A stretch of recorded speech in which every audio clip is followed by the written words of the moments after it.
Hello, Sounders fam, and welcome to the first ever episode of The Resident Pod. Hit a like and subscribe on the video, and we'll keep this Sounders fan channel experience growing.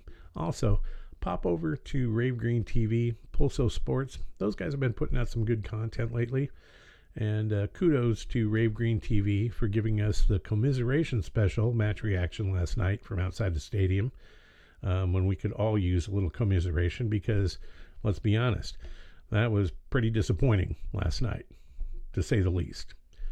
Dominated a team and then gave it away right at the end.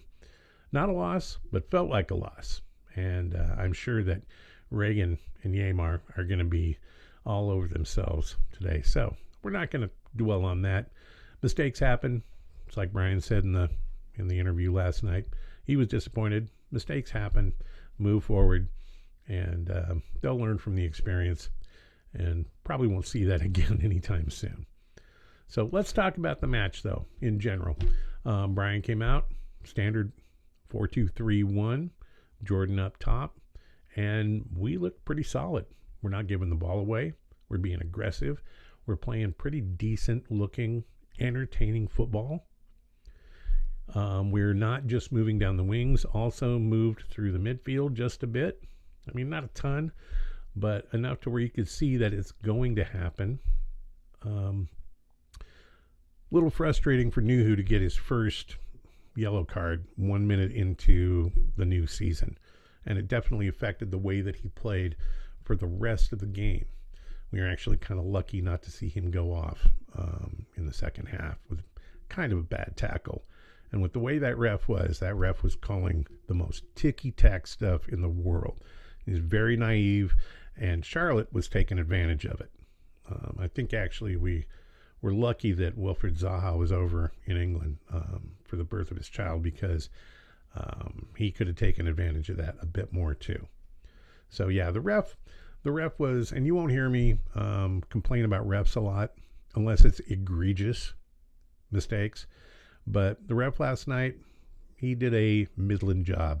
He called a lot of very soft fouls, and he missed a couple of things that should have been yellow cards. So moving forward, I mean, they're MLS refs. It's going to happen. It happens all the time. We're used to it.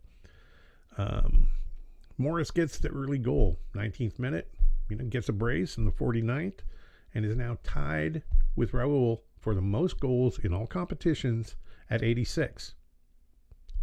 That's pretty impressive. Having Jordan getting ready to move ahead of Raul, and so quickly after Raul has left the team, I think that's fantastic, and it bodes well for Jordan's confidence and his performance moving forward.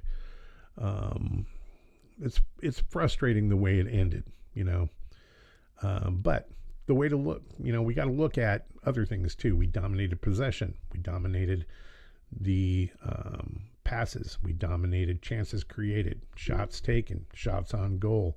Our XG was higher. We won a majority of the aerial duels. Our squad depth looks great for MLS.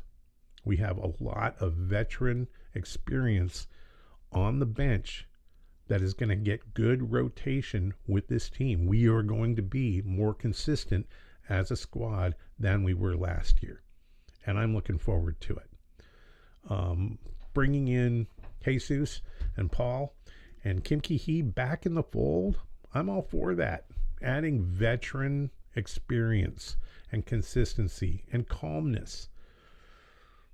From what Brian said, when Kim Ki-hee came back into the team, he was a little surprised. He got taken back a little bit by how the level of things across the board, performance, facilities, everything had been raised. And to go with it, expectations, which is why he is not in the side yet and is doing training on the side to get him back up to speed so that he can integrate and provide, that veteran consistency and solidness at the back. Maturity and consistency. I'll say it again. Maturity and consistency.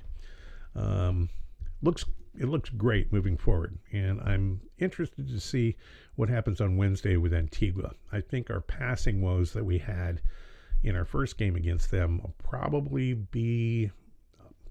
after this example, probably look a little bit better. The pitch is going to be a little quicker, and because as you noticed in the Antigua game down there, the pitch was left a little long. They do that to kind of slow things down. So I'm really looking forward to see the way this team is able to perform moving forward. Now, I'm going to be posting videos hopefully as frequently as every match, or even maybe doing some in-between match stuff. And I'll also be covering a little bit of Leeds United because, they're my second side in England. We'll also be taking a little bit of a look at some Formula One and other kinds of racing, because I love racing too. And I just, cannot not talk about it. So I hope you're all on board for it. And thanks for coming around. Once again, hit the like, subscribe, and I'll see you on the next one. Peace out.